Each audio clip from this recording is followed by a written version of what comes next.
আজ আমাদের ৩৯ দিন অতিবাহিত হয়েছে।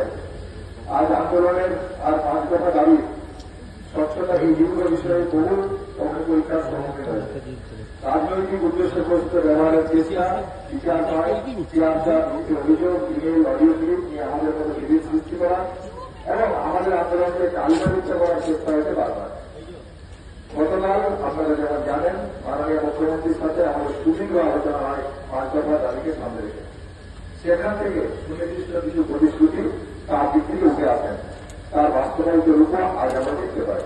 আমরা খুব স্পষ্টভাবে জানিয়েছি, অবহেলার ন্যায় বিচারের পথে যে বাধাগুলি ক্রমাগত এসছে এবং যার জন্য জাস্টিস আসতে এতটা দেরি হচ্ছে, ঠিক সেই কারণে আমরা city, DCP north, DCP central, DSH এবং ডিএমই এই ৬ জনের বিরুদ্ধে পদক্ষেপের দাবি রেখেছিলাম। আমাদের আন্দোলনের চাপে তাদেরকে সরাতে বাধ্য হয়েছেন, এটা আন্দোলনের আংশিক জয় বলে আমরা মনে করি। কিন্তু প্রিন্সিপাল সেক্রেটারির বৈঠকে বড় সিদ্ধান্ত এই মিটিংয়ে নেওয়া হয়নি।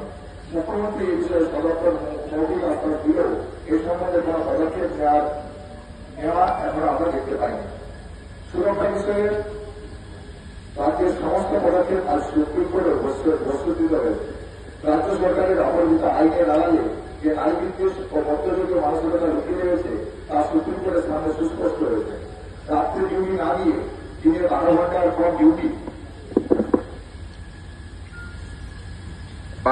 কম ডিউটি এবং তাদের স্বাধীনতায় হস্তক্ষেপ করে নারী পুরুষের মধ্যে বিভেদের যে সৃষ্টি, তা আমরা মনে করি মহিলাদের সুরক্ষার পরিপন্থী এবং এই বিধান অবিলম্বে সরিয়ে নেওয়া উচিত বলেই আমরা মনে করি। রাজ্যের সুরক্ষা সম্বন্ধে দ্বিতীয় পদক্ষেপ এবং 7 দিনের ট্রেনিং এর সিভিক ভলেন্টিয়ারদের নিয়োগ করা নিয়েও একেবারেই উপযুক্ত নয় তা আমরা মনে করি এবং যা সুপ্রিম কোর্টের সামনে স্পষ্টতই এসছে। এবং 100 কোটি টাকা বিনিয়োগের কথা শুনিয়ে হাসপাতাল নিরাপত্তার যুক্তি খাড়া করা হচ্ছে, তারও কোনো খতিয়ান রাজ্য দিতে পারেনি। আমরা আমাদের 4 নম্বর দাবিতে আগেই বলেছিলাম, রোগী স্বাস্থ্য তথা স্বাস্থ্য পরিষেবা সুনিশ্চিত না করা গেলে শুধুমাত্র নিরাপত্তা বাড়িয়ে হাসপাতালগুলিতে ডাক্তার, নার্স, স্বাস্থ্যকর্মীদের সুরক্ষা সুনিশ্চিত করা সম্ভব নয়। আমরা সেই জায়গা থেকেই কেন্দ্রীয় রেফারেল ব্যবস্থা সুনিশ্চিত করা, যথাযথ সংখ্যাতে নার্স, স্বাস্থ্যকর্মী, জিডিএ নিয়োগ, চুক্তিভিত্তিক কর্মী নিয়োগ বন্ধ করে স্থায়ী কর্মী নিয়োগ, সমস্ত সিঙ্গেল পিক ব্যবস্থা চালু করা, পেশেন্ট কাউন্সিলিং এবং প্রফেশনাল কাউন্সিলিং নিয়োগ করার সহ একগুচ্ছ দাবি আগের মিটিংয়ে আমরা রেখেছিলাম। হাসপাতালগুলিতে বেড নিয়ে দুর্নীতি, জীবনদায়ী ওষুধ পাওয়ার যে সমস্যা, সাধারণ মানুষকে নিত্যদিন এগুলির সম্মুখীন হতে হয়। আমরা সুরাহা চাই এই সমস্ত সমস্যার। নিরাপত্তা সহ এই সমস্ত দাবিগুলিকে সমস্ত সরকারি হাসপাতাল এবং মেডিকেল কলেজগুলিতে লাগু করার জন্য আমরা কলেজ ভিত্তিক টাস্কফোর্স গঠনের দাবি জানিয়েছিলাম মুখ্যমন্ত্রীর কাছে। অথচ এই বিষয়ে আরো আলোচনা প্রয়োজন আছে বলে এই গুরুত্বপূর্ণ বিষয়টিকে শুধুমাত্র একটি রাজ্য স্তরের টাস্কফোর্স গঠনের আশ্বাস আমরা পেয়েছি। কি করে এই দাবিগুলো পূরণ হবে, কিভাবে টাস্কফোর্স মেডিকেল কলেজ এবং হাসপাতালগুলির বিভিন্ন স্তরে প্রয়োজনীয় রদবদল ঘটাবে, তা এখনো আমাদের কাছে অস্পষ্ট।